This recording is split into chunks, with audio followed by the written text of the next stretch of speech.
Hello dear students, welcome back to our platform JK study. तो आज की इस वीडियो में यहाँ पे हम बात करने वाले हैं जेकेपी बॉर्डर बटालियन रिक्रूटमेंट के टॉप 1000 एमसीक्यू सीरीज़ के बारे में। और आज हमारा यहाँ पे पार्ट 9 है। इस पार्ट को भी यहाँ पे हम एक्स्ट्रा फैक्ट्स के साथ यहाँ पे हम करने वाले हैं। तो आपको यहाँ पे बता दें एक बार फिर से कि यहाँ पे हमने 1000 क्वेश्चन की जो सीरीज़ स्टार्ट की थी उसका आज हमारा यहाँ पे 9th पार्ट रहने वाला है। और इस पार्ट में जो है हमारे यहाँ पे 200 से लेकर यहाँ पे 250 तक के क्वेश्चंस रहने वाले हैं। यानी आज के सेशन में जहाँ पे हम 50 क्वेश्चंस यहाँ पे करने वाले हैं। तो वीडियो थोड़ी लंबी रह सकती है, तो इस वीडियो को एंड तक यहाँ पे जरूर देख कर जाएँ, क्योंकि यहाँ पे जो एक्स्ट्रा फैक्ट्स हैं वो भी आपके लिए यहाँ पे मोस्ट इंपॉर्टेंट रहते हैं। उनसे भी यहाँ पे आपके क्वेश्चन जो है बन सकते हैं। तो अगर हम बात करें तो यहाँ पे इससे पहले हम 200 क्वेश्चन जो है वो हम ऑलरेडी यहाँ पे कर चुके हैं। वो भी यहाँ पे मोस्ट इंपॉर्टेंट क्वेश्चन है आपके एग्जाम के पॉइंट ऑफ व्यू से। तो अगर अभी तक आपने वो क्वेश्चन यहाँ पे नहीं देखे तो यहाँ पे डिस्क्रिप्शन में आपको प्लेलिस्ट का लिंक मिल जाएगा, जहाँ फिर आप हमारे चैनल के प्लेलिस्ट सेक्शन में जाकर भी उन यहाँ पे वीडियोस को यहाँ पे देख सकते हैं। वो आपके लिए काफ़ी ज़्यादा मददगार साबित होगी। तो चलिए यहाँ पे शुरू करते हैं हम आज का यहाँ पे वीडियो। तो आज की वीडियो शुरू करने से पहले आपको बता दें कि अगर अभी तक आपने इस चैनल को सब्सक्राइब नहीं किया तो इस चैनल को आप सब्सक्राइब करें, क्योंकि आपके इस चैनल पर यहाँ पे आपका जो जेकेपी का पूरा सिलेबस जो है वो आपको यहाँ पे करवाया जा रहा है। और ये आप लोगों से यहाँ पे एक रिक्वेस्ट है कि इस वीडियो को यहाँ पे ज़्यादा से ज़्यादा लाइक करें, क्योंकि इस वीडियो को बनाने के लिए काफ़ी मेहनत लगती है। आप लोगों का सपोर्ट ही हमारे लिए बहुत कुछ मायने यहाँ पे रखता है। तो चलिए यहाँ पे शुरू करते हैं। तो आज का हमारा फर्स्ट क्वेश्चन है, तो यहाँ पे कहता है Buddha gave his first sermon at the deer park इन। तो हमें यहाँ पे बताना है जो गौतम बुद्ध थे उन्होंने अपना फर्स्ट सरमन यानी कि जो अपना पहला उपदेश था वो यहाँ पे कहाँ पे दिया था। तो आपके सामने यहाँ पे 4 ऑप्शन हैं। फर्स्ट ऑप्शन है मगध, सारनाथ, सांची या फिर लुम्बिनी। तो इन चारों में से आपको बताना है कि उन्होंने यहाँ पे अपना फर्स्ट सरमन जो है वो यहाँ पे कहाँ पे दिया था। तो इसका जो राइट ऑप्शन होगा वो यहाँ पे होगा ऑप्शन नंबर 2 सारनाथ। तो सारनाथ में उन्होंने यहाँ पे अपना फर्स्ट सरमन यहाँ पे दिया था। तो वो यहाँ पे कितनी साल की उम्र में दिया था वो यहाँ पे आपको बताना है। बढ़ते हैं यहाँ पे हम नेक्स्ट क्वेश्चन की तरफ। तो नेक्स्ट क्वेश्चन यहाँ पे कहता है विच of the following Harappan sites had a dockyard. तो आपको बताना है कि जो इन हड़प्पन साइट्स में से किस साइट्स जो है वो यहाँ पे डॉकयार्ड में यहाँ पे आती है। डॉकयार्ड में आने का मतलब यानी जो समुद्र के किनारे ये साइट्स है वो यहाँ पे आपको बतानी है। तो आपके सामने यहाँ पे 4 ऑप्शन हैं। ऑप्शन नंबर 1 है हड़प्पा, ऑप्शन नंबर 2 है मोहनजोदारो, ऑप्शन नंबर 3 है लोथल, ऑप्शन नंबर 4 है आलमगीर। तो इसका जो यहाँ पे राइट ऑप्शन होगा वो यहाँ पे कौन सा होगा, तो वो यहाँ पे हमारा होगा तो ऑप्शन नंबर 3 लोथल जो है वो इसका राइट आंसर हो जाएगा। तो लोथल जो है वो यहाँ पे गुजरात में ये साइड्स यहाँ पे पड़ती है, और गुजरात जो है वो यहाँ पे कोस्ट लाइन के यहाँ पे किनारे है, यानी समुद्र के किनारे है। तो इस वजह से जो है ये हड़प्पन साइड जो है वो डॉकयार्ड यहाँ पे इसे कहते हैं। बढ़ते हैं यहाँ पे नेक्स्ट क्वेश्चन की तरफ। तो नेक्स्ट क्वेश्चन आपके सामने है। तो यहाँ पे कहता है the first women ruler in Indian history. तो भारत के इतिहास में फर्स्ट वुमेन रूलर कौन थी जिन्होंने यहाँ पे भारत में राज किया। आपके सामने यहाँ पे 4 ऑप्शन है। फर्स्ट ऑप्शन है रजिया सुल्तान, ऑप्शन नंबर 2 है हमीदा बेगम, ऑप्शन नंबर 3 है मेहरुन्निसा, ऑप्शन नंबर 4 है हजरत महल। तो इन चारों में से आपको बताना है कि फर्स्ट वुमेन रूलर कौन थी भारत के इतिहास में जिन्होंने यहाँ पे भारत पर कब्जा किया। तो वो यहाँ पे थी, इसका जो राइट आंसर आएगा वो आएगा ऑप्शन नंबर 1 रजिया सुल्तान। तो रजिया सुल्तान जो है वो यहाँ पे मुग़ल रूलर थे। तो उन्होंने यहाँ पे दिल्ली में जो है वो यहाँ पे राज किया था, दिल्ली की गद्दी में राज किया था। कहाँ से लेकर कहाँ तक, तो 1236 से लेकर 1240 तक यहाँ वो रजिया सुल्तान ने यहाँ पे भारत पे जो है वो राज किया था। तो ये आपको एक्स्ट्रा फैक्ट्स भी यहाँ पे पता होने चाहिए। बढ़ते हैं यहाँ पे हम नेक्स्ट क्वेश्चन की तरफ। तो यहाँ पे नेक्स्ट क्वेश्चन से यहाँ पे जो यहाँ पे रजिया सुल्तान थी ये यहाँ पे किसके अंडर आती थी, तो ये यहाँ पे दिल्ली सल्तनत के अंडर आती थी। ये भी यहाँ पे आपको पता होना चाहिए। बढ़ते हैं यहाँ पे नेक्स्ट क्वेश्चन की तरफ। तो नेक्स्ट क्वेश्चन यहाँ पे क्या कहता है, तो यहाँ पे कहता है the official language of the Delhi सल्तनत। तो जो आपकी दिल्ली सल्तनत थी उसकी ऑफिशियल लैंग्वेज आपको यहाँ पे बतानी है। तो आपके सामने 4 ऑप्शन हैं, उर्दू है, अरबिक है, पर्शियन है या फिर हिंदी है। तो इन चारों में से आपको बताना है कि जो ऑफिशियल लैंग्वेज है दिल्ली सल्तनत की वो यहाँ पे क्या थी। तो इसका जो राइट आंसर आएगा वो यहाँ पे आएगा ऑप्शन नंबर 3 पर्शियन। तो जो ऑफिशियल लैंग्वेज थी दिल्ली सल्तनत की वो यहाँ पे पर्शियन थी। तो दिल्ली सल्तनत कहाँ से लेकर कहाँ तक रही, तो ये यहाँ पे रही थी 1205 से लेकर 1526 तक। तो ये भी आपको यहाँ पे पता होना चाहिए। अगर हम और बात करें तो दिल्ली सल्तनत के जितने भी रूलर्स थे वो यहाँ पे कौन थे, तो वो थे यहाँ पे तुर्क अफ़गान। तो ये यहाँ पे तुर्क अफ़गान रूलर थे, ये भी आपको यहाँ पे पूछ सकते हैं। बढ़ते हैं यहाँ पे नेक्स्ट क्वेश्चन की तरफ। तो नेक्स्ट क्वेश्चन यहाँ पे कहता है where in India was the first French factory established. तो आपको यहाँ पे बताना है कि जो फ्रांस थे, जो यानी कि फ्रेंच मैन थे, उन्होंने अपनी फर्स्ट फैक्ट्री जो है वो कहाँ पे इस्टेब्लिश की। तो आपके सामने यहाँ पे 4 ऑप्शन हैं।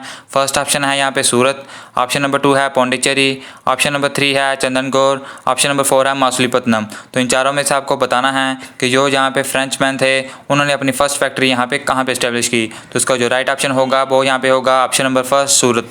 तो सूरत में जो है वो फर्स्ट फ्रेंच फैक्ट्री जो है वो यहाँ पे इन्होंने इस्टेब्लिश की थी। तो अभी आपको यहाँ पे बताना है कि ये जो फ्रेंच थे जो ये यहाँ पे यूरोपियंस के अंडर आते हैं, तो ये यहाँ पे फर्स्ट यहाँ पे जो यूरोपियंस थे जो भारत में आए थे या फिर लास्ट वाले आए थे, तो ये आपको यहाँ पे कमेंट सेक्शन में बताना है। बढ़ते हैं यहाँ पे नेक्स्ट क्वेश्चन की तरफ। तो नेक्स्ट क्वेश्चन यहाँ आपके सामने है। तो यहाँ पे कहता है who was the first Indian governor general of independent India. तो जो इंडिपेंडेंट इंडिया का फर्स्ट गवर्नर जनरल आपको बताना है जो यहाँ पे इंडियन था। तो आपके सामने यहाँ पे 4 ऑप्शन हैं। फर्स्ट ऑप्शन है राजेंद्र प्रसाद, ऑप्शन नंबर 2 है राजा गोपालाचार्य, ऑप्शन नंबर 3 है ए कृपलानी, ऑप्शन नंबर 4 है लॉर्ड माउंटबेटन। तो इन चारों में से आपको यहाँ पे बताना है कि यो इंडिपेंडेंट इंडिया का फर्स्ट इंडियन गवर्नर जनरल यहाँ पे कौन था। तो इसका जो राइट ऑप्शन होगा वो यहाँ पे क्या होगा, तो वो यहाँ पे होगा ऑप्शन नंबर 2 राजा गोपालाचार्य। तो राजा गोपालाचार्य इंडिपेंडेंट इंडिया के फर्स्ट इंडियन गवर्नर जनरल थे। तो अगर हम यहाँ पे और बात करें तो फर्स्ट गवर्नर जनरल कौन थे, क्योंकि यहाँ पे राजा गोपालाचार्य तो इंडियन गवर्नर जनरल थे फर्स्ट। अगर हम ऐसे बात करें जो नॉन इंडियन गवर्नर जनरल कौन थे इंडिपेंडेंट इंडिया के, तो वो थे यहाँ पे हमारे लॉर्ड माउंटबेटन। तो ये भी आपको यहाँ पे पता होना चाहिए। बढ़ते हैं यहाँ पे हम नेक्स्ट क्वेश्चन की तरफ।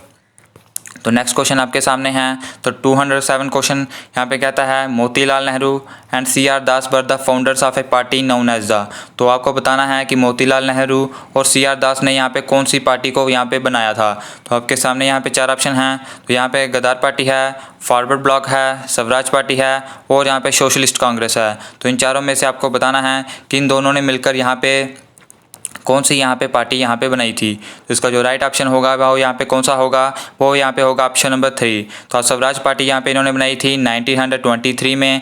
ये भी आपको यहाँ पे पता होना चाहिए। तो इसके प्रेसिडेंट कौन थे, तो इसके प्रेसिडेंट जो थे वो थे यहाँ पे मोतीलाल नेहरू और CR दास जो थे वो थे इसके यहाँ पे प्रेसिडेंट इसके यहाँ पे CR दास थे और मोतीलाल नेहरू जो है वो उसके यहाँ पे वाइस प्रेसिडेंट थे। तो ये आपको यहाँ पे पता होना चाहिए। बढ़ते हैं यहाँ पे नेक्स्ट क्वेश्चन की तरफ। तो नेक्स्ट क्वेश्चन यहाँ पे क्या कहता है, तो यहाँ पे कहता है in which of its session did the Indian National Congress declare Purna Swaraj as its specific goal. तो आपको बताना है कि कांग्रेस के कौन से सेशन में जो है वो यहाँ पे इंडियन नेशनल कांग्रेस ने डिसाइड कर लिया था कि अब उनका जो गोल होगा वो यहाँ पे पूर्ण स्वराज का होगा, यानी फुल इंडिपेंडेंस का होगा। तो आपके सामने यहाँ पे 4 ऑप्शन हैं। फर्स्ट ऑप्शन है यहाँ पे लाहौर सेशन, फिर है त्रिपुरा सेशन, फिर है यहाँ पे सूरत सेशन और फिर है यहाँ पे कलकत्ता का स्पेशल सेशन। तो इन चारों में से आपको बताना है कि किस सेशन में यहाँ पे कांग्रेस ने डिसाइड किया था कि अब उनका जो गोल होगा वो यहाँ पे पूर्ण स्वराज का होगा। तो इसमें से जो राइट ऑप्शन होगा वो यहाँ पे होगा ऑप्शन नंबर 1। तो लाहौर सेशन में उन्होंने यहाँ पे ये डिसाइड कर लिया था कि अब उनका एकमात्र गोल जो है वो पूर्ण स्वराज का ही होगा। बढ़ते हैं यहाँ पे हम नेक्स्ट क्वेश्चन की तरफ। तो नेक्स्ट क्वेश्चन यहाँ पे कहता है who was known as the father of Indian resistance. तो यहाँ पे फादर ऑफ इंडियन रेजिस्टेंस यहाँ पे किसे कहा जाता है। तो यहाँ पे मोस्ट इंपॉर्टेंट क्वेश्चन है, ये क्वेश्चन आपके लिए मोस्ट इंपॉर्टेंट रहने वाला है। तो इस क्वेश्चन को आपको यहाँ पे याद जरूर रखना है। तो आपके सामने यहाँ पे 4 ऑप्शन हैं। फर्स्ट ऑप्शन है विवेकानंद, ऑप्शन नंबर 2 है बाल गंगाधर तिलक, ऑप्शन नंबर 3 है राजा राम मोहन राय, ऑप्शन नंबर 4 है सुरेंद्रनाथ बनर्जी। तो इन चारों में से आपको बताना है कि फादर ऑफ इंडियन रेजिस्टेंस यहाँ पे कौन सा है। तो इसमें से जो राइट ऑप्शन होगा वो यहाँ पे होगा ऑप्शन नंबर 3 राजा राम मोहन राय। तो राजा राम मोहन राय को भारत का यहाँ पे इंडियन रेजिस्टेंस भी यहाँ पे कहते हैं। तो यहाँ पे अगर हम यहाँ पे और बात करते हैं तो यहाँ पे JNK के रेजिस्टेंस को यहाँ पे क्या कहते हैं, तो ये आपको यहाँ पे पता होना चाहिए। और यहाँ पे आपको कमेंट सेक्शन में बताना है कि आपके यहाँ पे कितने क्वेश्चंस यहाँ पे ठीक हुए हैं। बढ़ते हैं यहाँ पे नेक्स्ट क्वेश्चन की तरफ। तो नेक्स्ट क्वेश्चन यहाँ पे कहता है British achieved political power in India after which of the following. तो यहाँ पे कहता है कि जो ब्रिटिशर्स थे उन्होंने यहाँ पे पॉलिटिकल पावर कौन से युद्ध के बाद यहाँ पे हासिल कर ली थी। तो आपके सामने यहाँ पे 4 ऑप्शन हैं। बैटल ऑफ प्लासी है, बैटल ऑफ पानीपत है, बैटल ऑफ बक्सर है या फिर बैटल ऑफ बैंडीबाश है। तो इन चारों में से आपको बताना है कि यहाँ पे किस बैटल के बाद जो है ब्रिटिशर्स ने जो है वो यहाँ पे भारत में पॉलिटिकल पावर को हासिल कर लिया था। तो इसका यहाँ पे राइट ऑप्शन कौन सा होगा, तो इसका राइट ऑप्शन होगा यहाँ पे बैटल ऑफ बक्सर। बढ़ते हैं यहाँ पे नेक्स्ट क्वेश्चन की तरफ। तो नेक्स्ट क्वेश्चन यहाँ पे कहता है gateway of India was built by. तो जो गेटवे ऑफ इंडिया है उसको यहाँ पे किसने बनवाया था। आपके सामने यहाँ पे 4 ऑप्शन हैं। Frank Lloyd Wright, George Wittet, Frank गहरी या फिर जहाँ हजदीद। तो इन चारों में से आपको बताना है कि जो गेटवे ऑफ इंडिया है वो यहाँ पे किसने बनाया है। तो ये क्वेश्चन काफ़ी एग्जाम में पूछा गया है, इसलिए आपके लिए यहाँ पे जो क्वेश्चन यहाँ पे लाया गया है। तो इसका जो राइट ऑप्शन होगा वो यहाँ पे होगा जॉर्ज विटेट। तो जॉर्ज विटेट ने यहाँ पे गेटवे ऑफ इंडिया को यहाँ पे बनाया था। तो जहाँ पे जब इंग्लिश में यहाँ पे जो इंग्लिश थे, दो राजे थे यहाँ पे, एक यहाँ पे उनका किंग था और एक यहाँ पे उसकी जो कह सकते हैं हम क्यों थी, तो वो यहाँ पे भारत में आए थे। तो उसके आने के लिए जो है वो गेटवे ऑफ इंडिया को यहाँ पे बनाया गया था। बढ़ते हैं यहाँ पे नेक्स्ट क्वेश्चन की तरफ। तो नेक्स्ट क्वेश्चन यहाँ पे कहता है where is the film and television institute of India located. तो आपको बताना है कि फिल्म एंड टेलीविज़न इंस्टीट्यूट जो भारत का है वो यहाँ पे कहाँ पे लोकेटेड है। तो आपके सामने यहाँ पे चार ऑप्शन हैं। ऑप्शन नंबर फर्स्ट है अहमदाबाद, ऑप्शन नंबर 2 है मैसूर, ऑप्शन नंबर 3 है मुंबई, ऑप्शन नंबर 4 है पुणे। तो इन चारों में से आपको बताना है कि फिल्म एंड टेलीविज़न इंस्टीट्यूट कहाँ पे है। तो इसका जो राइट ऑप्शन होगा वो जहाँ पे होगा पुणे। तो पुणे में जो है भारत का फिल्म एंड टेलीविज़न इंस्टीट्यूट है। बढ़ते हैं यहाँ पे हम नेक्स्ट क्वेश्चन की तरफ। तो नेक्स्ट क्वेश्चन यहाँ पे कहता है the constitution of India was framed bye. तो भारत का संविधान जो है वो किसने बनवाया था वो यहाँ पे आपको बताना है। तो आपके सामने चार ऑप्शन हैं, प्लानिंग कमीशन है, कॉन्स्टिट्यूशन असेंबली है, प्रेसिडेंट है या फिर वर्किंग कमेटी। तो इन चारों में से आपको बताना है कि भारत का जो इतिहास है, भारत का जो संविधान है वो यहाँ पे किसने यहाँ पे फ्रेम किया था। तो इसमें से जो राइट ऑप्शन होगा वो यहाँ पे होगा कॉन्स्टिट्यूशन असेंबली। तो कॉन्स्टिट्यूशन असेंबली ने ही जो है वो भारत का यहाँ पे संविधान को यहाँ पे फ्रेम किया था। तो ये यहाँ पे कब फ्रेम किया था, यानी कॉन्स्टिट्यूशन असेंबली कब बनी थी, तो ये यहाँ पे बनी थी नवंबर 1946 में। ये हम पहले भी डिस्कस कर चुके हैं और ये यहाँ पे आपको पता भी होना चाहिए। तो ये आपको यहाँ पे पता होना चाहिए। बढ़ते हैं यहाँ पे नेक्स्ट क्वेश्चन की तरफ। तो नेक्स्ट क्वेश्चन यहाँ पे क्या कहता है। तो नेक्स्ट क्वेश्चन कहता है the term fraternity in the preamble of the Indian constitution means in sense of. तो जो भारत का प्रीमेम्बल है उसमें फ्रेटर्निटी टर्म को यहाँ पे क्या कहा जाता है वो यहाँ पे आपको बताना है। यानी फ्रेटर्निटी जो टर्म है उसका यहाँ पे मीनिंग क्या बनता है वो बताना है। आपके सामने चार ऑप्शन है। फर्स्ट ऑप्शन है फ्रेंडलीनेस, ऑप्शन नंबर 2 है स्टेटहुड, ऑप्शन नंबर 3 है love and affection, option number 4 है ब्रदरहुड। तो इन चारों में से आपको बताना है फ्रेटर्निटी का क्या मतलब है भारत के प्रीमेम्बल में। तो इसका जो राइट ऑप्शन होगा वो यहाँ पे होगा ऑप्शन नंबर 4 ब्रदरहुड। तो ये यहाँ पे भारत के कॉन्स्टिट्यूशन से भी आपको यहाँ पे क्वेश्चन आने की पॉसिबिलिटी है। तो इन क्वेश्चन को भी यहाँ पे आप स्किप आउट यहाँ पे नहीं कर सकते। बढ़ते हैं यहाँ पे नेक्स्ट क्वेश्चन की तरफ। तो नेक्स्ट क्वेश्चन यहाँ पे कहता है the president of India is. तो आपको बताना है कि जो भारत का राष्ट्रपति होता है वो यहाँ पे किसका हेड होता है। तो आपके सामने चार ऑप्शन हैं, the head of state, the head of the government, the head of state and government, the head of parliament. तो इन चारों में से आपको बताना है कि जो प्रेसिडेंट ऑफ इंडिया है वो किसका हेड होता है। तो जो इसमें का राइट ऑप्शन आएगा वो यहाँ पे कौन सा आएगा, तो वो आएगा यहाँ पे option number first the head of the state. जो हेड ऑफ द स्टेट होता है वो यहाँ पे प्रेसिडेंट होता है। अगर हम बात करें पीएम की तो वो यहाँ पे किसका हेड होता है, तो वो यहाँ पे हेड होता है हेड ऑफ गवर्नमेंट और काउंसिल ऑफ मिनिस्टर। तो काउंसिल ऑफ मिनिस्टर और यहाँ पे गवर्नमेंट का हेड जो है वो यहाँ पे पीएम होता है। अगर हम बात करें द हेड ऑफ पार्लियामेंट तो पार्लियामेंट का हेड यहाँ पे कौन सा होता है, वो यहाँ पे आपके होते हैं जो यहाँ पे होते हैं लोकसभा स्पीकर। तो ये भी आपको यहाँ पे पता होना चाहिए। बढ़ते हैं यहाँ पे नेक्स्ट क्वेश्चन की तरफ। तो नेक्स्ट क्वेश्चन यहाँ पे कहता है when the solar eclipse take place. तो जो यहाँ पे सोलर एक्लिप्स होता है वो यहाँ पे किसके कारण होता है। तो आपके सामने यहाँ पे चार ऑप्शन हैं, when the sun is between the moon and the earth, when the earth is between the moon and sun, when the moon is between the sun and earth. जो ऑप्शन नंबर 4 है when the moon does not lie on the line joining the sun and the earth. तो इन चारों में से आपको बताना है कि जो सोलर इक्लिप्स है वो यहाँ पे किसके कारण यहाँ पे होता है। तो इसका जो राइट ऑप्शन होता है वो है यहाँ पे ऑप्शन नंबर 3। तो जब यहाँ पे सन और यहाँ पे अर्थ के बीच जब यहाँ पे मून आ जाता है तो तब यहाँ पे सोलर इक्लिप्स जो है वो यहाँ पे होता है। यहाँ पे इसके रिलेटेड एक और होता है लूनर इक्लिप्स। तो वो यहाँ पे कब होता है, तो जब यहाँ पे जो है वो यहाँ पे मून और सन के बीच अगर अर्थ आ जाती है तो तब यहाँ पे लूनर इक्लिप्स यहाँ पे होता है। तो ये आपको यहाँ पे पता होना चाहिए सोलर इक्लिप्स के बारे में और यहाँ पे लूनर इक्लिप्स के बारे में। तो ये दोनों क्वेश्चन यहाँ पे आपके लिए मोस्ट इंपॉर्टेंट यहाँ पे क्वेश्चन हैं। बढ़ते हैं यहाँ पे हम नेक्स्ट क्वेश्चन की तरफ। तो यहाँ पे नेक्स्ट क्वेश्चन यहाँ पे कहता है the outermost layer of the sun. तो जो सन की आउटर मोस्ट लेयर होती है वो यहाँ पे हमें बतानी है। आपके सामने चार ऑप्शन हैं। ऑप्शन नंबर फर्स्ट है लिथोस्फेयर, ऑप्शन नंबर 2 है क्रोमोस्फेयर, ऑप्शन नंबर 3 है फोटोस्फेयर, ऑप्शन नंबर 4 है कोरोना। तो ये आपको यहाँ पे बताना है कि आउटर मोस्ट लेयर है जो सन की वो यहाँ पे कौन सी होती है। तो ये जो यहाँ पे इसका जो राइट ऑप्शन है वो यहाँ पे कौन सा आएगा, तो इसका जो राइट ऑप्शन आएगा वो यहाँ पे आएगा ऑप्शन नंबर 4 कोरोना। तो ये जो कोरोना है वो यहाँ पे कोविड-19 नहीं है, ये आपको यहाँ पे याद रखना है। तो ये यहाँ पे एक लेयर होती है जो यहाँ पे आउटर मोस्ट लेयर कहलाती है सन की। तो ये तो यहाँ पे आउटर मोस्ट लेयर आ गई। अब यहाँ पे इनर मोस्ट लेयर कौन सी होती है, तो इनर मोस्ट लेयर को यहाँ पे कहते हैं हम कोर। तो ये भी आपको यहाँ पे पता होना चाहिए। ये भी एक क्लासिक क्वेश्चन है, तो ये क्वेश्चन आपको यहाँ पे आपके एग्जाम में देखने को मिल सकता है। बढ़ते हैं यहाँ पे हम नेक्स्ट क्वेश्चन की तरफ। तो नेक्स्ट क्वेश्चन यहाँ पे कहता है विच of the following is the lowest atmospheric layer. तो जो यहाँ पे लोएस्ट एटमॉस्फेरिक लेयर आपको यहाँ पे बतानी है।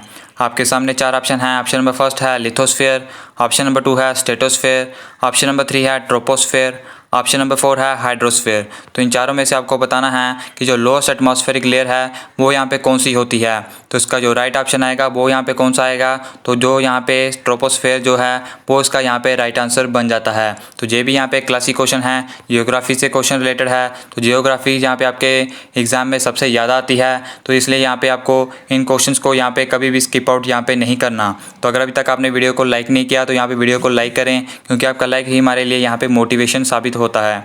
बढ़ते हैं नेक्स्ट क्वेश्चन की तरफ। तो नेक्स्ट क्वेश्चन कहता है the ocean with the largest surface area. तो आपको यहाँ पे ओशन का नाम बताना है कि जिसका लार्जेस्ट सरफेस एरिया है। आपके सामने 4 ऑप्शन हैं। ऑप्शन नंबर 1 है Arctic ocean, Atlantic ocean, Indian ocean या फिर पैसिफिक ओशन।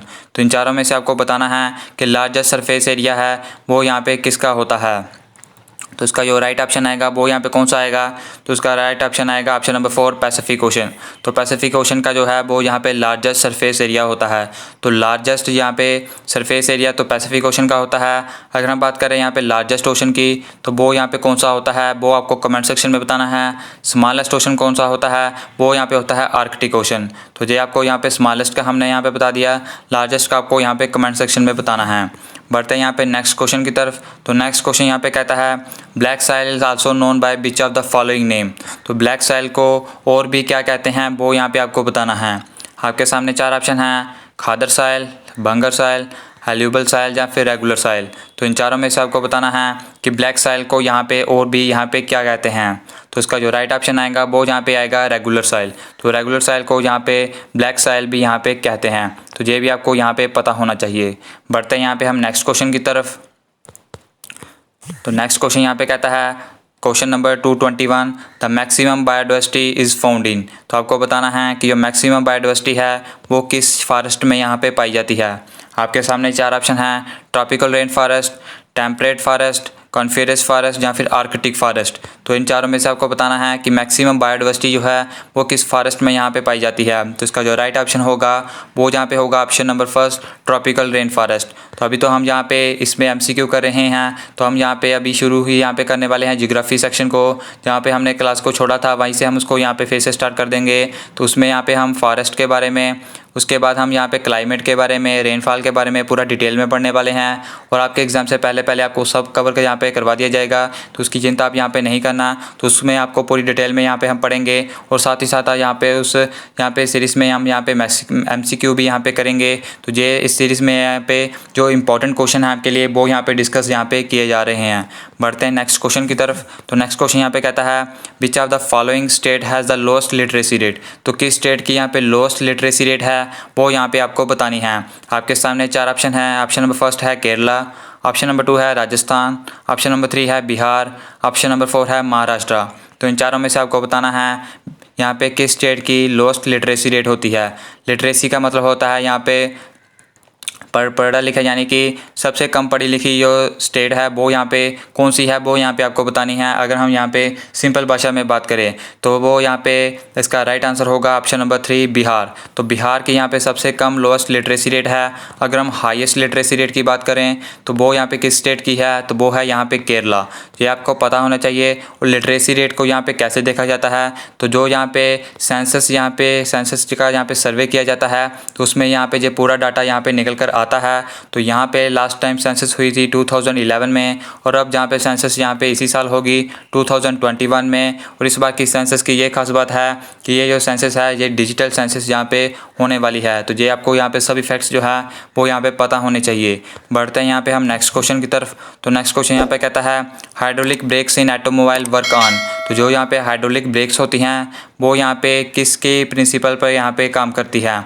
आपके सामने यहाँ पे 4 ऑप्शन हैं। ऑप्शन नंबर फर्स्ट है पॉइज़ोली प्रिंसिपल, ऑप्शन नंबर 2 है पास्कल्स प्रिंसिपल, ऑप्शन नंबर 3 है आर्किमिडीज प्रिंसिपल, ऑप्शन नंबर 4 है बर्नौलीज प्रिंसिपल। तो इन चारों में से आपको बताना है कि हाइड्रोलिक जो ब्रेक्स है वो यहाँ पे किस प्रिंसिपल पे काम करती है। तो इसका जो राइट ऑप्शन होगा वो यहाँ पे होगा ऑप्शन नंबर 3 आर्किमिडीज प्रिंसिपल। तो आर्किमिडीज प्रिंसिपल पर यहाँ पे हाइड्रोलिक ब्रेक्स यहाँ पे काम करती है। अब आर्किमिडीज प्रिंसिपल होती क्या है इसको हम यहाँ पे डिटेल में पढ़ेंगे अपनी साइंस सेक्शन में। उसकी भी यहाँ पे हम क्लासेस यहाँ पे कल से जो है वो स्टार्ट कर देंगे। बढ़ते हैं यहाँ पे हम नेक्स्ट क्वेश्चन की तरफ। तो नेक्स्ट क्वेश्चन यहाँ पे आपके सामने है। तो यहाँ पे 224 क्वेश्चन आ चुका है। वो यहाँ पे कहता है transfer is device to convert. तो हमें बताना है कि ट्रांसफ़र यहाँ पे कौन सी डिवाइस है जो यहाँ पे कैसी डिवाइस है जो यहाँ पे किसको कन्वर्ट यहाँ पे करती है। तो आपके सामने यहाँ पे 4 ऑप्शन हैं। ऑप्शन नंबर फर्स्ट है DC to AC, option number 2 है low voltage DC into high voltage DC, option number 3 है low voltage AC into high voltage AC, option number 4 है mechanical energy into electrical energy. तो इन चारों में से आपको बताना है कि जो है वो ट्रांसफार्मर यहाँ पे किसको कन्वर्ट करती है। तो इसका जो राइट ऑप्शन आएगा वो यहाँ पे आएगा ऑप्शन नंबर 2। तो जो ट्रांसफार्मर है वो लो वोल्टेज DC को हाई वोल्टेज DC में यहाँ पे कन्वर्ट करता है। तो ये यहाँ पे इंपॉर्टेंट क्वेश्चन है, ये क्वेश्चन आपको यहाँ पे पता होना चाहिए। इससे के अलावा आपको यहाँ पे पता होना चाहिए कि इन्वर्टर का यहाँ पे किसको कन्वर्ट करता है, फिर यहाँ पे जो रेक्टिफायर है वो यहाँ पे किसको कन्वर्ट करता है। तो ये सभी क्वेश्चन हमने डिस्कस किए भी हुए हैं और आपको भी ये यहाँ पे पता होने चाहिए। बढ़ते हैं यहाँ पे हम नेक्स्ट क्वेश्चन की तरफ। तो नेक्स्ट क्वेश्चन यहाँ पे कहता है the basic process take place in nuclear reactors. तो न्यूक्लियर रिएक्टर्स में कौन सी प्रोसेस होती है वो यहाँ पे आपको बताना है। आपके सामने यहाँ पे 4 ऑप्शन हैं, रेडियो एक्टिविटी है, फिशन है, फ्यूज़न है या फिर नन ऑफ द अबव। तो इन चारों में से आपको बताना है कि न्यूक्लियर रिएक्टर्स में यहाँ पे कौन सी प्रोसेस यहाँ पे होती है। तो इसका जो राइट ऑप्शन आएगा वो यहाँ पे आएगा ऑप्शन नंबर 2 फिशन। तो जो फिशन है वो यहाँ पे न्यूक्लियर रिएक्टर्स में यहाँ पे होती है। बढ़ते हैं यहाँ पे हम नेक्स्ट क्वेश्चन की तरफ। तो नेक्स्ट क्वेश्चन यहाँ पे कहता है blank is use for making vinegar. यानी कि जो विनेगर जो है यानी विनेगर भी इसे हम कहते हैं, तो वो यहाँ पे किस एसिड से बनता है वो यहाँ पे हमें बताना है। आपके सामने यहाँ पे 4 ऑप्शन हैं। ऑप्शन नंबर फर्स्ट है टार्टरिक एसिड, ऑप्शन नंबर 2 है मैलिक एसिड, ऑप्शन नंबर 3 है ऑक्जेलिक एसिड, ऑप्शन नंबर 4 है एसिटिक एसिड। तो इन चारों में से आपको बताना है कि किस एसिड से जो है वो यहाँ पे विनेगर जो है वो यहाँ पर बनता है। तो इसका जो राइट ऑप्शन आएगा वो यहाँ पे आएगा एसिटिक एसिड। तो एसिटिक एसिड की मदद से हम यहाँ पे विनेगर को जो है वो यहाँ पे बनाते हैं। तो नेक्स्ट क्वेश्चन यहाँ पे आपके सामने है। तो नेक्स्ट क्वेश्चन यहाँ पे क्या कहता है, तो यहाँ पे कहता है विच of the following causes swine flu. तो यहाँ पे स्वाइन फ्लू जो है वो किसके कारण होता है वो यहाँ पे आपको बताना है। आपके सामने यहाँ पे 4 ऑप्शन हैं। ऑप्शन नंबर फर्स्ट है बैक्टीरिया, ऑप्शन नंबर 2 है फंजी, ऑप्शन नंबर 3 है टेप बॉम, ऑप्शन नंबर 4 है वायरस। तो इन चारों में से आपको बताना है कि जो स्वाइन फ्लू है वो यहाँ पे किसके कारण जहाँ पे होता है। तो इसका जो राइट ऑप्शन आएगा वो यहाँ पे कौन सा आएगा, वो यहाँ पे आएगा ऑप्शन नंबर 4 वायरस। तो वायरस की वजह से जो है वो यहाँ पे स्वाइन फ्लू यहाँ पे होता है। तो जितनी भी डिसीज़ हैं, जितने भी यहाँ पे विटामिन हैं, ये आप सभी आपको पढ़ने चाहिए। ये यहाँ पे मोस्ट इंपॉर्टेंट टॉपिक्स है आपके यहाँ पे एग्ज़ाम के रिलेटेड। तो यहाँ पे टॉपिक्स के ऊपर भी हम यहाँ पे वीडियो बना चुके हैं, तो उसका भी लिंक आपको डिस्क्रिप्शन बॉक्स में मिल जाएगा। वो भी आपको यहाँ पे जाकर देखें, उससे आपके यहाँ पे काफ़ी मदद यहाँ पे होगी। बढ़ते हैं यहाँ पे हम नेक्स्ट क्वेश्चन की तरफ। तो नेक्स्ट क्वेश्चन यहाँ पे कहता है the source of oxygen in atmosphere is due to. तो यहाँ पे जो एटमॉस्फेयर में जो ऑक्सीजन होता है उसका सोर्स क्या रहता है वो यहाँ पे आपको बताना है। आपके सामने 4 ऑप्शन हैं। ऑप्शन नंबर फर्स्ट है फोटोसिंथेसिस, ऑप्शन नंबर 2 है एक्सक्रीशन, ऑप्शन नंबर 3 है नाइट्रोजन फिक्सेशन, ऑप्शन नंबर 4 है रिस्पायरेशन। तो इन चारों में से आपको बताना है कि जो एटमॉस्फेयर में जो ऑक्सीजन होता है उसका सोर्स क्या है। तो इसका जो राइट ऑप्शन आएगा वो यहाँ पे आएगा हमारा ऑप्शन नंबर फर्स्ट फोटोसिंथेसिस। तो फोटोसिंथेसिस एक ऐसी प्रोसेस है, एक ऐसा सोर्स है जो यहाँ पे एटमॉस्फेयर में ऑक्सीजन कास्ट यहाँ पे कराता है। बढ़ते हैं यहाँ पे हम नेक्स्ट क्वेश्चन की तरफ। तो नेक्स्ट क्वेश्चन यहाँ पे कहता है the disease beri is caused to do the deficiency of which of the following. यानी किस विटामिन की कमी से जो डिसीज बेरी यहाँ पे होती है ये यहाँ पे हमें बताना है। तो आपके सामने यहाँ पे 4 ऑप्शन हैं। ऑप्शन नंबर फर्स्ट है विटामिन B2, ऑप्शन नंबर 2 है विटामिन B1, ऑप्शन नंबर 3 है विटामिन B12, ऑप्शन नंबर 4 है विटामिन E। तो इन चारों में से आपको बताना है कि जो बेरी डिसीज़ है वो यहाँ पे किसके कारण यहाँ पे होती है। तो इसका जो राइट ऑप्शन आएगा वो यहाँ पे कौन सा आएगा, तो ऑप्शन नंबर 2 विटामिन B1 जो है वो उसका राइट आंसर यहाँ पे हो जाएगा। तो विटामिन यहाँ पे ज़रूर पढ़ लेना और इसकी जो डिसीज़ है वो भी यहाँ पे आप डिस्कस कर लेना, साथ ही साथ इसके जो केमिकल नेम है वो भी आप यहाँ पे ज़रूर इसको यहाँ पे देख लेना। हालांकि इसे हम अपनी साइंस सेक्शन में ज़रूर कवर करेंगे, तब तक आप यहाँ पे इस क्वेश्चन को यहाँ पे याद रखें। बढ़ते हैं नेक्स्ट क्वेश्चन की तरफ। तो नेक्स्ट क्वेश्चन यहाँ पे कहता है the connective tissue that connects a muscle to a bone. तो हमें यहाँ पे कनेक्टिव टिश्यू के बारे में बताना है जो यहाँ पे मसल को जोड़ता है बोन के साथ। तो आपके सामने 4 ऑप्शन हैं। ऑप्शन नंबर 1 है कार्टिलेज, ऑप्शन नंबर 2 है लिगामेंट, ऑप्शन नंबर 3 है टेंडन, ऑप्शन नंबर 4 है इंटरस्टिशियल फ्लूइड। तो इन चारों में से आपको बताना है कि ऐसा कौन सा कनेक्टिव टिश्यू है वो यहाँ पे मसल को जोड़ता है बोन के साथ। तो इसका जो राइट ऑप्शन आएगा वो यहाँ पे आएगा ऑप्शन नंबर 2 लिगामेंट। तो लिगामेंट एक ऐसा टिश्यू है जो यहाँ पे मसल को जोड़ता है बोन के साथ। बढ़ते हैं यहाँ पे नेक्स्ट क्वेश्चन की तरफ। तो क्वेश्चन नंबर 231 हमारे सामने है। तो वो यहाँ पे कहता है the first women of Indian origin who undertook a space journey. तो यहाँ पे भारत मूल की फर्स्ट वुमेन हमें बतानी है जिन्होंने यहाँ पे स्पेस जर्नी यहाँ पे की थी। उसके आपके सामने यहाँ पे 4 ऑप्शन हैं। ऑप्शन नंबर 1 है सुनीता विलियम्स, ऑप्शन नंबर 2 है कल्पना चावला, ऑप्शन नंबर 3 है दर्शन रंगनाथ, ऑप्शन नंबर 4 है अवनी चतुर्वेदी। तो इन चारों में से आपको बताना है कि कौन सी जो फर्स्ट वुमेन है भारतीय मूल की जिन्होंने यहाँ पे स्पेस जर्नी यहाँ पे की थी। तो इसका जो राइट ऑप्शन होगा वो यहाँ पे होगा ऑप्शन नंबर 2 कल्पना चावला। बढ़ते हैं यहाँ पे हम नेक्स्ट क्वेश्चन की तरफ। तो नेक्स्ट क्वेश्चन यहाँ पे आपके सामने है। तो यहाँ पे कहता है the first Indian satellite Aryabhata was launched in. तो यहाँ पे जो भारत की फर्स्ट सैटेलाइट थी आर्यभट्ट वो यहाँ पे कब लॉन्च हुई थी, तो वो यहाँ पे आपको बताना है। आपके सामने 4 ऑप्शन हैं 1972, 1975, 1977 या फिर 1979। तो इन चारों में से आपको बताना है कि फर्स्ट सैटेलाइट जो भारत की आर्यभट्ट थी वो यहाँ पे कब लॉन्च हुई। तो इसका जो राइट ऑप्शन होगा वो यहाँ पे होगा ऑप्शन नंबर 2 1975। तो यहाँ पे बढ़ते हैं हम अपने नेक्स्ट क्वेश्चन की तरफ। तो नेक्स्ट क्वेश्चन यहाँ पे क्या कहता है, तो यहाँ पे कहता है which Indian won a Nobel peace prize in 2014। तो यहाँ पे 2014 में किस भारतीय ने नोबेल पीस प्राइज जीता है वो यहाँ पे हमें बताना है। तो यहाँ पे आपके सामने 4 ऑप्शन हैं। ऑप्शन नंबर 1 है कैलाश सत्यार्थी, ऑप्शन नंबर 2 है वेंकटेरमन, ऑप्शन नंबर 3 है रामकृष्ण, ऑप्शन नंबर 4 है मदर टेरेसा। तो इन चारों में से आपको बताना है कि कौन से इंडियन ने जो है वो नोबेल पीस प्राइज जीता था 2014 में। तो जो इसका राइट ऑप्शन होगा वो यहाँ पे होगा ऑप्शन नंबर 1 कैलाश सत्यार्थी। तो ये यहाँ पे मोस्ट इंपॉर्टेंट क्वेश्चन है, ये क्वेश्चन यहाँ पे आपको याद होना चाहिए। इसके अलावा आपको यहाँ पे याद होना चाहिए 2020 के नोबेल प्राइज़ विनर के बारे में कि यहाँ पे हर एक फील्ड में जो है वो नोबेल प्राइज़ यहाँ पे किसने जीता है। बढ़ते हैं यहाँ पे हम नेक्स्ट क्वेश्चन की तरफ। तो यहाँ पे आपको कमेंट सेक्शन में ये बताना है कि मदर टेरेसा ने जो है वो नोबेल प्राइज़ जो है वो यहाँ पे कब जीता था, ये आपको यहाँ पे कमेंट सेक्शन में यहाँ पे बताना है। बढ़ते हैं यहाँ पे हम नेक्स्ट क्वेश्चन की तरफ। तो नेक्स्ट क्वेश्चन यहाँ पे कहता है which is the highest gallantry award in India. तो जो हाईएस्ट गैलेंट्री अवार्ड है भारत में वो यहाँ पे आपको बताना है। आपके सामने 4 ऑप्शन हैं वीर चक्र, परम विशिष्ट सेवा मेडल, कीर्ति चक्र या फिर परमवीर चक्र। तो इन चारों में से आपको बताना है कि भारत का सबसे हाईएस्ट गैलेंट्री अवार्ड जो है वो यहाँ पे कौन सा है। तो इसका जो राइट ऑप्शन आएगा वो यहाँ पे आएगा परमवीर चक्र। तो परमवीर चक्र को हम पीवीसी भी कहते हैं। तो पीवीसी जो है वो यहाँ पे भारत का हाईएस्ट गैलेंट्री अवार्ड है। इसके रिलेटेड एक क्वेश्चन मोस्ट इंपॉर्टेंट है, वो ये है कि यहाँ पे परमवीर चक्र जो है तो मैक्सिमम ये उन यहाँ पे जवान्स को यहाँ पे मिलता है जो यहाँ पे वीर गति को प्राप्त होते हैं। लेकिन यहाँ पे अभी तक भारत के इतिहास में केवल एक ही ऐसे जवान हैं जिनको यहाँ पे जीवित रूप में आपको इनको जो यहाँ पे पीवीसी जो है वो यहाँ पे मिला है। तो वो है यहाँ पे सूबेदार जो है बाना सिंह जो है उनको जो है वो यहाँ पे जो है वो पीवीसी यहाँ पे मिला था। तो ये क्वेश्चन मोस्ट इंपॉर्टेंट बन जाता है। उसके साथ साथ क्योंकि ये यहाँ पे JNK से ही रिलेटेड करते हैं इसलिए ये क्वेश्चन और यहाँ पे मोस्ट इंपॉर्टेंट यहाँ पे बन जाता है। बढ़ते हैं यहाँ पे हम नेक्स्ट क्वेश्चन की तरफ। तो नेक्स्ट क्वेश्चन यहाँ पे क्या कहता है, तो यहाँ पे कहता है the book entitled playing it my way has been authored by. तो जो यहाँ पे बुक है प्लेइंग इट इन माई वे तो ये यहाँ पे किसने लिखी है ये यहाँ पे आपको बताना है। आपके सामने यहाँ पे 4 ऑप्शन हैं।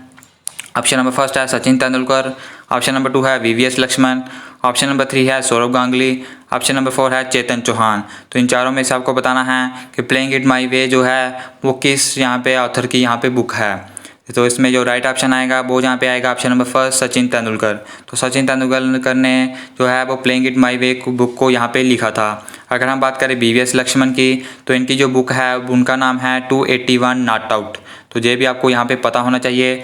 बढ़ते हैं यहाँ पे हम नेक्स्ट क्वेश्चन की तरफ। तो नेक्स्ट क्वेश्चन यहाँ पे क्या कहता है, तो नेक्स्ट क्वेश्चन यहाँ पे कहता है national anthem of Bangladesh Amar Sonar Bangla was written by. तो जहाँ पे जो ओमार सोनार बांग्ला नेशनल एंथम है बांग्लादेश का, उसको यहाँ पे किसने लिखा था वो यहाँ पे आपको बताना है। आपके सामने 4 ऑप्शन हैं। ऑप्शन नंबर फर्स्ट है रविंद्रनाथ टैगोर, ऑप्शन नंबर 2 है सरोजनी नायडू, ऑप्शन नंबर 3 है काजी नजरुल इस्लाम, ऑप्शन नंबर 4 है तस्लीमा नासरीन। तो इन चारों में से आपको बताना है कि बांग्लादेश का जो है वो यहाँ पे नेशनल एंथम किसने लिखा था। तो जे इसका जो राइट ऑप्शन आएगा वो जहाँ पे आएगा रविंद्रनाथ टैगोर। तो रविंद्रनाथ टैगोर ने ओमार सोनार बांग्ला को यहाँ पे लिखा था। तो इससे पहले ये हम क्वेश्चन हम ऑलरेडी अपनी हिस्ट्री सेक्शन में कवर कर चुके हैं। तो अगर अभी तक आपने वो क्लासेस नहीं देखी तो उन क्लासेस को यहाँ पे जरूर देखें, क्योंकि इस तरीके से आपके सिर्फ यहाँ पे 30 क्वेश्चन ही यहाँ पे ठीक होंगे, वो भी उन कैंडिडेट्स के ठीक होंगे जिनको जो 1000 क्वेश्चन जो हैं वो पूरे यहाँ पे आते होंगे। तो इसलिए अगर आपको मेरिट में आना है तो आपको बाकी क्लासेस भी पढ़नी होंगी, मैथ की क्लासेस भी पढ़नी होंगी, रीजनिंग भी आपको यहाँ पे पढ़नी होंगी। बढ़ते हैं यहाँ पे हम नेक्स्ट क्वेश्चन की तरफ। तो नेक्स्ट क्वेश्चन यहाँ पे कहता है जनवरी 15 इज सेलिब्रेटेड एज। तो 15 जनवरी को क्या यहाँ पे सेलिब्रेट किया जाता है वो यहाँ पे आपको बताना है। आपके सामने फर्स्ट ऑप्शन है labour day, army day, Republic day या फिर मकर संक्रांति। तो इन चारों में से आपको बताना है कि 15 जनवरी को यहाँ पे क्या सेलिब्रेट यहाँ पे किया जाता है। तो इसका जो राइट ऑप्शन आएगा वो यहाँ पे आएगा ऑप्शन नंबर 2। तो ऑप्शन नंबर 2 यानी आर्मी डे है वो यहाँ पे 15 जनवरी को यहाँ पे सेलिब्रेट किया जाता है। इसके अलावा यहाँ पे आपको पता होना चाहिए कि नेवी डे जो है वो कब सेलिब्रेट किया जाता है, और साथ साथ यहाँ पे एयरफोर्स डे जो है वो यहाँ पे कब सेलिब्रेट किया जाता है। तो ये यहाँ पे आपको पता होना चाहिए। इसको हम यहाँ पे अपनी स्ट्रेटेजी के सेक्शन में भी यहाँ पे आने वाले टाइम में डिस्कस करेंगे। बढ़ते हैं यहाँ पे हम नेक्स्ट क्वेश्चन की तरफ। तो नेक्स्ट क्वेश्चन यहाँ पे कहता है which day celebrated as international yoga day. तो यहाँ पे इंटरनेशनल योगा डे जो है वो यहाँ पे कब सेलिब्रेट किया जाता है ये यहाँ पे आपको बताना है। तो आपके सामने 4 ऑप्शन हैं। ऑप्शन नंबर फर्स्ट है 21 जुलाई, ऑप्शन नंबर 2 है 23 अप्रैल, ऑप्शन नंबर 3 है 21 सितंबर, ऑप्शन नंबर 4 है 21 जून। तो इन चारों में से आपको बताना है कि इंटरनेशनल योगा डे जो है वो यहाँ पे कब यहाँ पे मनाया जाता है। तो इसका जो राइट ऑप्शन होगा वो यहाँ पे होगा ऑप्शन नंबर 4 21 जून। तो ये यहाँ पे आपको यहाँ पे पता होना चाहिए। इसके अलावा यहाँ पे इस साल की जो थीम कौन सी रही है वो यहाँ पे आपको पता होने चाहिए, क्योंकि हमने ऑलरेडी यहाँ पे डिस्कस किया था। तो आप में से बहुत कैंडिडेट्स को यहाँ पे इसके बारे में पता भी यहाँ पे होगा। बढ़ते हैं यहाँ पे हम नेक्स्ट क्वेश्चन की तरफ। तो नेक्स्ट क्वेश्चन यहाँ पे कहता है the number of permanent members of the UN security council. तो जो यहाँ पे UN के सिक्योरिटी काउंसिल है उसमें परमानेंट मेंबर्स यहाँ पे कितने होते हैं वो यहाँ पे आपको बताने हैं। तो इसका जो राइट ऑप्शन यहाँ पे कौन सा होगा, तो आपके सामने 4 ऑप्शन हैं। ऑप्शन नंबर फर्स्ट है 5, ऑप्शन नंबर 2 है 15, ऑप्शन नंबर 3 है 10, ऑप्शन नंबर 4 है 25। तो इन चारों में से आपको बताना है कि UN के परमानेंट यहाँ पे मेंबर जो हैं वो यहाँ पे कितने होते हैं। तो इसका जो राइट ऑप्शन आएगा वो यहाँ पे आएगा ऑप्शन नंबर फर्स्ट 5। तो जो 5 जो है वो यहाँ पे परमानेंट मेंबर्स होते हैं UN के। तो टोटल मेंबर्स यहाँ पे कितने होते हैं, तो टोटल मेंबर्स यहाँ पे होते हैं इसके 15, जिसमें यहाँ पे 5 होते हैं परमानेंट मेंबर्स और 10 इसके होते हैं नॉन परमानेंट मेंबर्स। तो ये आपको पता होना चाहिए। आगे इसके अलावा आपको पता होना चाहिए कि जो ये परमानेंट मेंबर्स होते हैं ये कौन सी कंट्री से यहाँ पे होते हैं। तो जो वहाँ पे होते हैं UK के, फिर यहाँ पे USA के, फ्रांस का, कनाडा का और यहाँ पे इटली का। तो ये आपको यहाँ पे पता होना चाहिए कि इन 5 कंट्रीज़ के जो है वो 5 परमानेंट मेंबर्स इस UN सिक्योरिटी काउंसिल में यहाँ पे होते हैं। बढ़ते हैं यहाँ पे हम नेक्स्ट क्वेश्चन की तरफ। तो नेक्स्ट क्वेश्चन यहाँ पे कहता है the United Nation Organisation came into existence in. तो आपको बताना है कि जो UNO है वो यहाँ पे कब यहाँ पे बनी थी। तो आपके सामने 4 ऑप्शन हैं। ऑप्शन नंबर फर्स्ट है 1947, ऑप्शन नंबर 2 है 1950, ऑप्शन नंबर 3 है 1945, ऑप्शन नंबर 4 है 1946। तो इन चारों में से आपको बताना है जो UNO है वो यहाँ पे कब यहाँ पे एग्जिस्टेंस में यहाँ पे आई थी। तो इसका जो राइट ऑप्शन होगा वो यहाँ पे कौन सा होगा, तो इसका राइट ऑप्शन होगा यहाँ पे 1945। तो 1945 को जो है वो यहाँ पे UNO यहाँ पे बनी थी। तो एक बार यहाँ पे आप इसे कंफर्म कर लेना कि 1945 में बनी थी या फिर 1946 में बनी थी। तो उसमें यहाँ पे थोड़ा सा डाउट है, तो इसको आप यहाँ पे कंफर्म यहाँ पे कर लेना। बढ़ते हैं यहाँ पे हम नेक्स्ट क्वेश्चन की तरफ। तो नेक्स्ट क्वेश्चन यहाँ पे कहता है where is FIFA 2018 schedule to be held. तो ये आपको बताना है कि जो FIFA का वर्ल्ड कप था 2080 का वो यहाँ पे कहाँ पे हुआ था। तो ये आपको यहाँ पे बताना है। तो यहाँ पे आपके सामने 4 ऑप्शन हैं। ऑप्शन नंबर फर्स्ट है पुर्तगाल, ऑप्शन नंबर 2 है स्पेन, ऑप्शन नंबर 3 है अर्जेंटीना, ऑप्शन नंबर 4 है रशिया। तो इन चारों में से आपको बताना है कि फीफा 2018 का वर्ल्ड कप था वो यहाँ पे कहाँ पे हुआ था। तो इसका जो राइट ऑप्शन है वो जहाँ पे आएगा ऑप्शन नंबर 4 रशिया। तो रशिया में 2018 का जो है वो यहाँ पे वर्ल्ड कप जो है हेल्ड हुआ था। इसके अलावा यहाँ पे जीता कौन था, तो यहाँ पे जीता था फ्रांस। तो ये आपको यहाँ पे पता होना चाहिए, फ्रांस ही जीता था। तो इसे आप एक बार यहाँ पे फिर से कंफर्म कर लें। बाकी 2020 का वर्ल्ड कप यहाँ पे कहाँ पे होगा, तो ये मोस्ट इंपॉर्टेंट क्वेश्चन है। तो ये यहाँ पे होगा कतर शहर में। तो ये भी आपको यहाँ पे पता होना चाहिए। बढ़ते हैं यहाँ पे हम नेक्स्ट क्वेश्चन की तरफ। तो नेक्स्ट क्वेश्चन यहाँ पे कहता है which Indian has one an Olympic gold medal in shooting. तो यहाँ पे शूटिंग में यहाँ पे ओलंपिक गोल्ड मेडल किस भारतीय ने यहाँ पे जीता है, तो ये आपको यहाँ पे पता होना चाहिए। ऑप्शन नंबर फर्स्ट है राज्यवर्धन सिंह राठौर, ऑप्शन नंबर 2 है गगन नारंग, ऑप्शन नंबर 3 है अंजलि भगवत, ऑप्शन नंबर 4 है अभिनव बिंद्रा। तो इन चारों में से आपको बताना है कि किस भारतीय ने ओलंपिक में गोल्ड मेडल जहाँ पे जीता था। तो उसका जो राइट ऑप्शन आएगा वो यहाँ पे आएगा ऑप्शन नंबर 4 अभिनव बिंद्रा। तो अभिनव बिंद्रा ने 2008 के ओलंपिक्स में यहाँ पे इंडिविजुअल कैटेगरी में ओलंपिक गोल्ड मेडल यहाँ पे जीता था। तो ये आपको यहाँ पे पता होना चाहिए। उसके अलावा यहाँ पे राज्यवर्धन सिंह राठौर ने 2004 में जो है वो सिल्वर मेडल यहाँ पे जीता था। गगन नारंग की बात करें तो इन्होंने यहाँ पे 2012 के ओलंपिक्स में यहाँ पे मेडल जीता था। तो ये आपको यहाँ पे पता होना चाहिए। इसके अलावा यहाँ पे अभी के 2000 यहाँ पे जो अभी 2020 यहाँ पे टोक्यो ओलंपिक्स चल रहे हैं उसमें से किस भारतीय ने यहाँ पे मेडल्स जीते हैं वो यहाँ पे आपको पता होना चाहिए। साथ ही साथ आपको यहाँ पे उन प्लेयर्स के बारे में पता होना चाहिए जो प्लेयर्स जो हैं वो यहाँ पे पार्टिसिपेट कर रहे हैं। तो उनमें से एक क्वेश्चन आपको डेफिनेटली आपके एग्जाम में देखने को मिलेगा। हालांकि उस पर हम सेपरेट वीडियो यहाँ पे लेकर आएंगे, तब आपको पूरे ट्रिक्स के साथ हम यहाँ पे पूरा उसमें बताएंगे कि कौन कौन से प्लेयर जो है किस खेल से संबंधित हैं जो यहाँ पे टोक्यो ओलंपिक्स में पार्टिसिपेट जो है कर रहे हैं। बढ़ते हैं यहाँ पे हम नेक्स्ट क्वेश्चन की तरफ। तो नेक्स्ट क्वेश्चन कहता है Aga Khan Cup is associated with the game of. तो जो आगा खान कप है वो किस गेम से एसोसिएटेड है वो यहाँ पे आपको बताना है। आपके सामने 4 ऑप्शन है। ऑप्शन नंबर फर्स्ट है क्रिकेट, ऑप्शन नंबर 2 है फुटबॉल, ऑप्शन नंबर 3 है लॉन टेनिस, ऑप्शन नंबर 4 है हॉकी। तो इन चारों में से आपको बताना है कि जो आगा खान कप है वो यहाँ पे किस गेम से संबंधित है। तो इसमें का जो राइट ऑप्शन आएगा वो यहाँ पे आएगा ऑप्शन नंबर 4 हॉकी। तो जो हॉकी का कप है वो यहाँ पे होता है आगा खान कप। तो ये आपको यहाँ पे पता होना चाहिए। तो स्पोर्ट्स सेक्शन में आपको टर्म्स आनी चाहिए, फिर यहाँ पे आपको ट्रॉफीज़ पता होनी चाहिए और यहाँ पे प्लेयर्स पता होना चाहिए कि वो यहाँ पे किस खेल से संबंधित है। तो ये यहाँ पे सभी इंपॉर्टेंट टॉपिक्स हैं, इस पर हम ऑलरेडी यहाँ पे वीडियो बना चुके हैं, तो वो आप उस वीडियो को यहाँ पे ज़रूर देखें। बढ़ते हैं यहाँ पे हम नेक्स्ट क्वेश्चन की तरफ। तो नेक्स्ट क्वेश्चन यहाँ पे कहता है who among the following is was the 14th prime minister of India. तो भारत के 14th प्राइम मिनिस्टर इंडिया के यहाँ पे कौन थे वो यहाँ पे आपको बताना है। आपके सामने 4 ऑप्शन है। ऑप्शन नंबर फर्स्ट है मनमोहन सिंह, ऑप्शन नंबर 2 है नरेंद्र मोदी, ऑप्शन नंबर 3 है अटल बिहारी वाजपेयी, ऑप्शन नंबर 4 है नन ऑफ दीज। तो इन चारों में से आपको बताना है कि भारत के 14th प्राइम मिनिस्टर यहाँ पे कौन थे। तो उसका जो राइट ऑप्शन आएगा वो यहाँ पे आएगा option number first Manmohan Singh.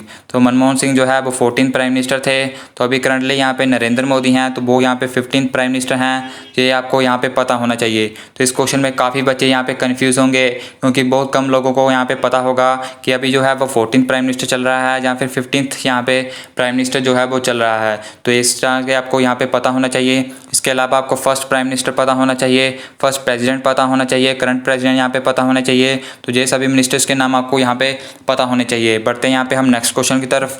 तो नेक्स्ट क्वेश्चन यहाँ पे कहता है the first field marshal of India. तो भारत का फर्स्ट फील्ड मार्शल कौन था वो यहाँ पे आपको बताना है। तो आपके सामने 4 ऑप्शन है। ऑप्शन नंबर फर्स्ट है AS वैद्य, ऑप्शन नंबर 2 है KM करियप्पा, ऑप्शन नंबर 3 है सुंदर जी, ऑप्शन नंबर 4 है मीनाक्षी। तो इन चारों में से आपको बताना है कि जो फर्स्ट फील्ड मार्शल थे भारत के वो यहाँ पे कौन थे। तो इसका जो राइट ऑप्शन है वो यहाँ पे आएगा ऑप्शन नंबर 4 SHFJ मीनाक्षी। तो ये भारत के फर्स्ट फील्ड मार्शल थे। अगर हम बात करें यहाँ पे फर्स्ट जो है वो आर्मी जनरल वो कौन थे, तो वो थे यहाँ पे KM करियप्पा। तो ये यहाँ पे क्वेश्चन मोस्ट यहाँ पे इंपॉर्टेंट क्वेश्चन है, ये काफ़ी बार आपके एग्जाम में यहाँ पे पूछा गया है। तो यहाँ पे इसके अलावा आपको ये क्वेश्चन भी यहाँ पे पता होना चाहिए क्योंकि ये क्वेश्चन भी यहाँ पे मोस्ट इंपॉर्टेंट क्वेश्चन जो है बन जाता है। बढ़ते हैं यहाँ पे हम नेक्स्ट क्वेश्चन की तरफ। तो नेक्स्ट क्वेश्चन यहाँ पे कहता है in India B city is also known as city of palace. तो सिटी ऑफ पैलेस यहाँ पे किसे कहते हैं वो यहाँ पे हमें बताना है। तो आपके सामने 4 ऑप्शन हैं। ऑप्शन नंबर फर्स्ट है जयपुर, ऑप्शन नंबर 2 है कोलकाता, ऑप्शन नंबर 3 है ग्वालियर, ऑप्शन नंबर 2 है उदयपुर। तो इन चारों में से आपको बताना है कि सिटी ऑफ पैलेस जो है वो यहाँ पे किसे यहाँ पे हम कहते हैं। तो इसका जो राइट ऑप्शन है वो यहाँ पे कौन सा आएगा। तो ऑप्शन नंबर 4 जो है उदयपुर जो है, ऑप्शन नंबर 2 कोलकाता जो है वो उसका जो है वो राइट आंसर यहाँ पे बन जाएगा। बढ़ते हैं यहाँ पे हम नेक्स्ट क्वेश्चन की तरफ। तो नेक्स्ट क्वेश्चन यहाँ पे कहता है who is the father of bite revolution. तो बाइट रेवोल्यूशन का फादर हमें बताना है। आपके सामने 4 ऑप्शन है। ऑप्शन नंबर फर्स्ट है JP नारायण, ऑप्शन नंबर 2 है वर्गीस कुरियन, ऑप्शन नंबर 3 है बाबा आमटे, ऑप्शन नंबर 4 है MS स्वामीनाथन। तो इन चारों में से आपको बताना है फादर ऑफ बाइट रेवोल्यूशन। तो इसका जो राइट ऑप्शन होगा वो यहाँ पे होगा ऑप्शन नंबर 2 वर्गीस कुरियन। तो वर्गीस कुरियन जो है वो फादर ऑफ वाइट रेवोल्यूशन थे। तो वाइट रेवोल्यूशन किससे रिलेटेड है? तो वाइट रेवोल्यूशन रिलेटेड है द प्रोडक्शन ऑफ मिल्क। तो ये आपको यहाँ पे पता होना चाहिए। इसके अलावा ग्रीन रेवोल्यूशन के फादर कौन थे वो यहाँ पे आपको पता होने चाहिए। तो वो थे यहाँ पे MS स्वामीनाथन। तो ये आपको यहाँ पे पता होना चाहिए। बढ़ते हैं यहाँ पे हम नेक्स्ट क्वेश्चन की तरफ। तो नेक्स्ट क्वेश्चन यहाँ पे कहता है what is the currency of Saudi Arabia. तो हमें यहाँ पे बतानी है सऊदी अरब की करेंसी। आपके सामने है यहाँ पे 4 ऑप्शन। फर्स्ट ऑप्शन है दिनार, ऑप्शन नंबर 2 है रियाल, ऑप्शन नंबर 3 है पाउंड, ऑप्शन नंबर 4 है लायरा। तो इन चारों में से आपको बताना है करेंसी ऑफ सऊदी अरब। तो इसका जो राइट ऑप्शन होगा वो यहाँ पे होगा ऑप्शन नंबर 2 रियाल। तो सऊदी अरब की करेंसी जो है वो यहाँ पे बन जाती है रियाल। बढ़ते हैं यहाँ पे हम नेक्स्ट क्वेश्चन की तरफ। तो नेक्स्ट क्वेश्चन यहाँ पे कहता है who is the first women IPS officer of India. तो वह भारत की फर्स्ट वुमेन IPS ऑफिसर हमें बतानी है। आपके सामने 4 ऑप्शन है। ऑप्शन नंबर फर्स्ट है सरोजनी नायडू, ऑप्शन नंबर 2 है किरण बेदी, ऑप्शन नंबर 3 है इंदिरा गांधी, ऑप्शन नंबर 4 है बशेंद्री पाल। तो इन चारों में से आपको बताना है फर्स्ट वुमेन IPS ऑफिसर। तो इसका जो राइट ऑप्शन होगा वो यहाँ पे होगा ऑप्शन नंबर 2 किरण बेदी। तो किरण बेदी जो है वो भारत की फर्स्ट वुमेन IPS ऑफिसर थी। तो ये क्वेश्चन मोस्ट इंपॉर्टेंट है। इन क्वेश्चंस को यहाँ पे आपको जरूर याद हम पे रखना है। बढ़ते हैं यहाँ पे हम नेक्स्ट क्वेश्चन की तरफ। आज का हमारा लास्ट क्वेश्चन है। तो यहाँ पे कहता है इसरो, जिसे हम इंडियन स्पेस रिसर्च ऑर्गेनाइजेशन भी कहते हैं, तो वो यहाँ पे कब बना था तो वो यहाँ पे आपको बताना है। तो आपके सामने 4 ऑप्शन है। ऑप्शन नंबर फर्स्ट है 1962, ऑप्शन नंबर 2 है 1969, ऑप्शन नंबर 3 है 1972 और ऑप्शन नंबर 4 है 1977। तो इन चारों में से आपको बताना है कि जो इसरो है वो यहाँ पे कब बना था। तो उसका जो राइट ऑप्शन होगा वो यहाँ पे होगा ऑप्शन नंबर 2 1969 में। तो ये थे आज के हमारे यहाँ पे 50 क्वेश्चन जिसे हमने यहाँ पे डिस्कस किया। तो यहाँ पे आपका जो एग्ज़ाम डेट है वो यहाँ पे भी एग्ज़ाम जो है आपके पास यहाँ पे आ चुका है, यानी कि सितंबर तक जो है आपका एग्ज़ाम जहाँ पे हो चुका है, जैसा कि यहाँ पे बात सामने आ रही है। तो इसलिए आपको यहाँ पे अब डेली के 50 क्वेश्चंस जो है वो यहाँ पे हम करवाए करेंगे, ताकि आपकी जो सीरीज़ है वो जल्दी से जल्दी यहाँ पे फिनिश हो सके और आप यहाँ पे अच्छी प्रिपरेशन जो है वो कर सकें। इसके अलावा आपको फिर से बता दें कि खाली इस सीरीज़ से आपका एग्ज़ाम यहाँ पर क्लियर होने वाला नहीं है। आपको यहाँ पर रीजनिंग भी पढ़ना पड़ेगा और यहाँ पर मैथ भी जो है वो यहाँ पर पढ़ना पड़ेगा। इसके लिए आपको यहाँ पे हमारी प्लेलिस्ट यहाँ पे मिल जाएंगी, उससे आपकी यहाँ पे बहुत मदद यहाँ पे हो सकती है। तो अगर हम और बात करें तो यहाँ पे कल से हमारी साइंस सेक्शन की यहाँ पे वीडियोस भी यहाँ पे स्टार्ट हो जाएंगी। साथ ही साथ करंट अफेयर्स की यहाँ पे वीडियो आपको यहाँ पे ज़रूर देखने को मिलेगी, जिसके आपके यहाँ पे बहुत क्वेश्चन यहाँ पे कवर होंगे। और साथ ही साथ जो है वो GK की वीडियोस भी यहाँ पे आपको अब डेली बेसिस पे यहाँ पे देखने को मिलेंगी। अगर हम ओवरऑल बात करें तो आपका सिलेबस जो है वो जल्दी हम यहाँ पे कंप्लीट कर देंगे। उसके बाद यहाँ पे जो दिन बचेंगे उसमें हम यहाँ पे प्रैक्टिस क्वेश्चन और मोस्ट एक्सपेक्टेड क्वेश्चन जो यहाँ पे करेंगे। साथ ही साथ फिर हम यहाँ पे मॉक टेस्ट भी यहाँ पे आपसे ले लिया करेंगे। तो ये थे आज के इस पार्ट में। तो इस पार्ट को यहाँ पे बनाने के लिए बहुत मेहनत लगी है दोस्तों। इस वीडियो को जरूर लाइक करें और ज़्यादा से ज़्यादा शेयर करें। अगर आप चाहते हैं कि ये वीडियोस यहाँ पे कंटिन्यू रहें तो इसलिए आपका सपोर्ट हमें भी बहुत ज़रूरी है। आपके लिए भी यहाँ पे बहुत मेहनत की जा रही है, आपका भी यहाँ पे हक बनता है कि आप यहाँ पे हमें भी पूरा सपोर्ट करें। तो फिलहाल इस पार्ट में इतना ही, मिलेंगे हम आपको नेक्स्ट पार्ट में।